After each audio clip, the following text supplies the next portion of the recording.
नूरपुर जंगल में एक गरीब रानो चिड़िया रहा करती थी, जो मिट्टी के बर्तन बनाकर अपना गुजर बसर किया करती थी। रानो चिड़िया मिट्टी के बर्तन बना रही थी। गुड़िया अपनी मम्मा को हैरान होकर देख रही थी। मम्मा, क्या मैं भी आपके साथ मिट्टी के बर्तन बनाऊं? नहीं गुड़िया बेटी, अभी आप अपनी पढ़ाई पर तवज्जो दो, ये काम मैं कर लूँगी। मम्मा, मुझे भी मिट्टी बहुत अच्छी लगती है। मेरा भी दिल करता है कि मैं भी प्यारे प्यारे खिलौने बनाऊं। गौरी कवि भी वहाँ आ जाती है। सिखा दो इसे भी मिट्टी के बर्तन और खिलौने बनाना। बड़ी होकर इसे ही तो संभालना है ये सब। गौरी कवि हंसने लगती है। गौरी आंटी, अगर मैं ये काम कर भी लूँ तो इसमें बुराई क्या है? मम्मा ने मुझे सिखाया है, मेहनत करने में कभी भी शर्म महसूस नहीं करते। बुराई तो कोई नहीं है, बस अपनी मम्मा की तरह सारी उम्र बर्तन बनाती ही बूढ़ी हो जाओगी। और हो भी क्या सकता है तुम गरीबों का। गौरी बहन, मेरी बेटी का दिल बुरा मत करे। मेरी बेटी पढ़ रही है और वो कामयाब पक्षी बनेगी। अच्छा ठीक है, मुझे एक मटका दे दो। जग्गू आए दिन बर्तन तोड़ देता है। ये ले, और 100 रुपए दे। ये लो 80 रुपए, इतने ही काफ़ी हैं। गौरी कवि 80 रुपए देकर वो मटका लेकर वहाँ से चली जाती है। गुड़िया बेटी, आप थोड़ी देर यहीं बैठना, मैं सब्जी लेकर आती हूँ। जी मम्मा। रानो चिड़िया सब्जी की दुकान पर सब्जी लेने के लिए चली जाती है और गुड़िया मिट्टी से खिलौने बनाने लगती है। वो भी अपनी मम्मा की तरह बर्तन बनाने की कोशिश करती है। ओहो, ना जाने मम्मा कैसे खिलौने बना लेती हैं, मुझसे तो बन ही नहीं रहे। रानो चिड़िया सब्जी लेकर वापस आ जाती है। गुड़िया, ये आप क्या कर रही हो? कुछ नहीं मम्मा, मैं तो बस सीख रही थी। गुड़िया बेटी, मैं तुम्हें बहुत कामयाब देखना चाहती हूँ। मैं नहीं चाहती कि तुम भी मेरी तरह बर्तन बनाओ। मम्मा, आप ही कहती है ना कि कोई काम छोटा बड़ा नहीं होता। हाँ गुड़िया, वो तो ठीक है, मगर इस काम में ज़्यादा मुनाफा नहीं है और मेहनत बहुत ज़्यादा है। अच्छा मम्मा, आप फिक्र मत करें, कर लेंगे कुछ ना कुछ। रानो चिड़िया और गुड़िया घर के अंदर चली जाती हैं। रानो चिड़िया सब्जी काटती है, गुड़िया भी काम में अपनी मम्मा की मदद करवाती है। मम्मा, मुझे लाइट्स वाले शूज़ लेकर दे। तुमने लाइट्स वाले शूज़ कहाँ देख लिए हैं? मैंने स्कूल से आते हुए दुकान पर देखे थे। मुझे नहीं पता, मुझे वो शूज़ चाहिए। अच्छा ठीक है, मैं तुम्हें कल वो शूज़ ला दूँगी। तुम अभी ये खाना खा लो। जग्गू खाना खाने लगता है।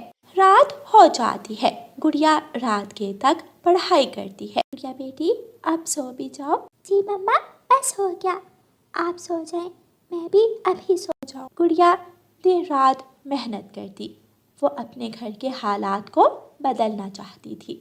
उसके नन्हे जहन पर हर वक्त अपने हालात बदलने की धुन सवार रहती थी, इसलिए वो बड़ी लगन और मेहनत से पढ़ाई कर रही थी।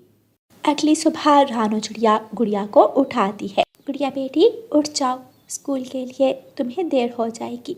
गुड़िया जल्दी से उठ जाती है। मैं खिलौने बेचने के लिए बाजार जा रही हूँ। गुड़िया बेटी, खाना खाकर स्कूल चली जाना। जी मम्मा।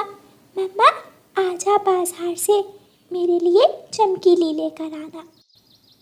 चमकीली? ठीक है गुड़िया बेटी, मैं ले आऊँगी। रानो चिड़िया मिट्टी के खिलौने और बर्तन उठाती है और बेचने के लिए बाजार निकल जाती है। रानो चिड़िया जगह जगह जाकर बर्तन और मिट्टी के खिलौने बेचती है।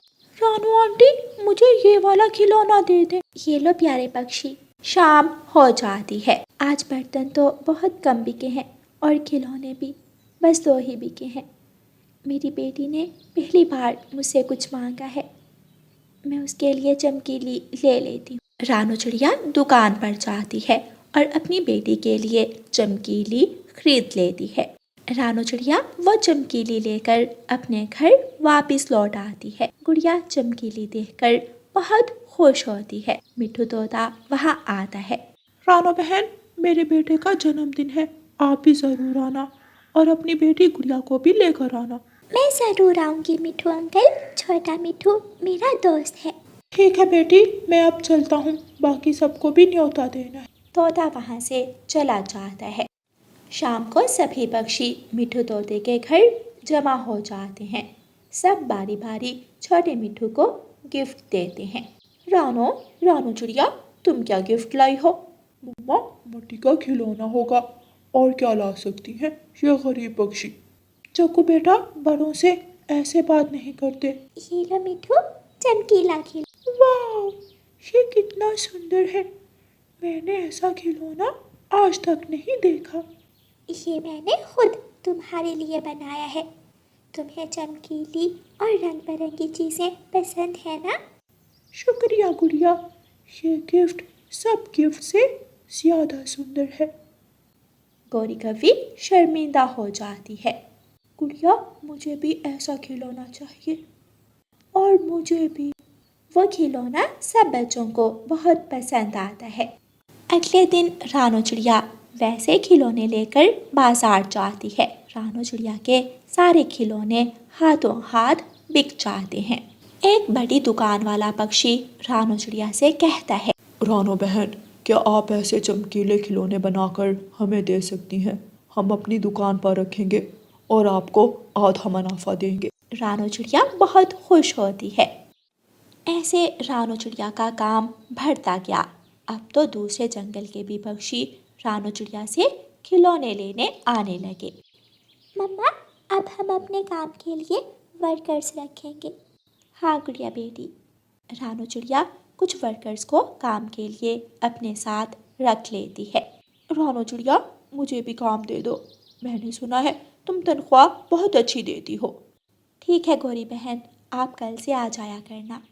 गुड़िया की अक्लमंदी और मेहनत की वजह से आज वो पक्षी रानो चिड़िया के पास काम के लिए आया करते थे, जो उसे तरह तरह की बातें सुनाया करते थे। रानो चिड़िया को अपनी बेटी की अक्लमंदी पर बहुत गर्व था और अब वो खुशी खुशी अपना जीवन गुजार रही थी। प्यारे दोस्तों, इस कहानी को लाइक, अपने दोस्तों के साथ शेयर और चैनल को सब्सक्राइब करना बिल्कुल मत भूलना। आपका धन्यवाद।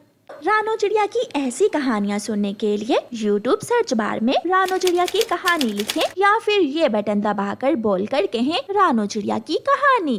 रानो चिड़िया को पेड़ पौधे लगाना बहुत पसंद था। रानो चिड़िया भोजन की खोज में निकली हुई थी। उसे एक छोटा पौधा दिखाई देता है जो जमीन से उखड़ चुका था। ये पौधा तो किसी ने उखाड़ दिया है। अगर इसको जमीन में दबाकर इसे पानी ना दिया तो ये मुरझा जाएगा। रानो चिड़िया वो पौधा उठाती है और उस पौधे को साथ लाकर अपने घर के आंगन में गाड़ती है। मम्मा, ये पौधा किस चीज़ का है? पता नहीं बेट, ये पौधा मुरझा रहा था, इसलिए मैं इसे अपने साथ ले आई। मम्मा, मैं भी इस छोटे पौधे का ख्याल रखूंगी। हाँ हाँ, क्यों नहीं गुड़िया बेटी, मैं दाना ले आती हूँ और आप इस पौधे को नदी से लाकर पानी दे दो। गौरी कवि भी वहाँ आ जाती है। वाह रे वाह, रानो खुद तो इस तरह के बेकार कामों में अपना वक्त बर्बाद करती ही थी और अब अपनी बेटी को भी यही सिखा रही हो। बेकार काम गौरी, ये कोई बेकार काम नहीं है। इन्हीं पेड़ पौधों की वजह से आज हम सुरक्षित हैं। इन्हीं की वजह से हम सांस लेते हैं। कालू कौवा भी वहाँ आ जाता है। गौरी, चलो घर, मुझे कुछ खाने के लिए बना कर दो, वरना ये छोटी चिड़िया तुम्हें भी पौधे लगाने पर लगा देगी। हाँ कालू जी, आप ठीक ही कह रहे हैं। वैसे ख्याल अच्छा देती है ये चिड़िया। कालू और गौरी हंसते हुए वहाँ से चले जाते हैं। मम्मा, आप छोड़िए इन्हें, आप दाना ले आए और मैं पानी ले आती। रानो चिड़िया दाना लेने चली जाती है। गुड़िया नदी पर जाती है और नदी से पानी भरती है। कितने अच्छे लगते हैं ये सुंदर सुंदर फूल, ये पेड़, ये पौधे से हमारी दुनिया खूबसूरत है। ना जाने गौरी आंटी और कालू अंकल ऐसे क्यों करते हैं? करते रहें, हमें कोई फर्क थोड़ी पड़ेगा। हम तो इनसे हमेशा प्यार करेंगे। छोटा मिठू वहीं पास बैठा फूल तोड़ रहा था। गुड़िया उसे मना करती है। छोटे मिठू, ये क्या कर रहे हो? इनको मत तोड़ो, इनको भी तकलीफ होती है। देखो ये अपनी जगह पर कितने सुंदर लगते हैं। गुड़िया, ये फूल वैसे भी तो टूटकर गिर ही जाएंगे। अगर मैं तोड़ दूंगा तो क्या हो जाएगा? एक ना एक दिन तो सबको ही ख़त्म होना है, तो इसका ये मतलब तो नहीं कि वक्त से पहले ही ख़त्म कर दिया जाए। इनको भी जीने का हक है। मैं आइंदा फूल नहीं तोड़ूंगा। शाबाश छोटे मिठू, इसलिए तुम मुझे बहुत अच्छे लगते हो। तुम हमेशा मेरी बात मान लेते हो। गुड़िया पानी लेकर अपने घर जाती है। गुड़िया उस पौधे को पानी देती है। रानू चिड़िया को मीठे फल का पेड़ मिल जाता है, जिस पर 2 मीठे फल लगे थे। रानू चिड़िया वो मीठे फल तोड़ती है और अपने घर की तरफ वापस मुड़ती है। वक्त गुजरता गया। गुड़िया और रानू चिड़िया उस पौधे का बहुत ज्यादा ख्याल रखती हैं। वो पौधा अब पेड़ बन चुका था। माँ, वक्त कितनी तेजी से गुजर गया ना। हमारा छोटा पौधा अब पेड़ बन चुका है। हाँ बेटी। वो दोनों माँ बेटी बातें कर ही रही थीं कि अचानक तेज हवा और तूफानी बारिश शुरू हो जाती है। मम्मा चलें, जल्दी घर चलें। इससे पहले कि गुड़िया और रानू चिड़िया अपने घर जाती, उनका घर टूटकर नीचे गिर जाता है। ये क्या हो गया? हमारा घर। मम्मा शुक्र है जो हम बाहर थे, वरना ना जाने क्या हो जाता। मगर गुड़िया बेटी, हमारा घर। मम्मा परेशान ना हो, घर हम और बना लेंगे।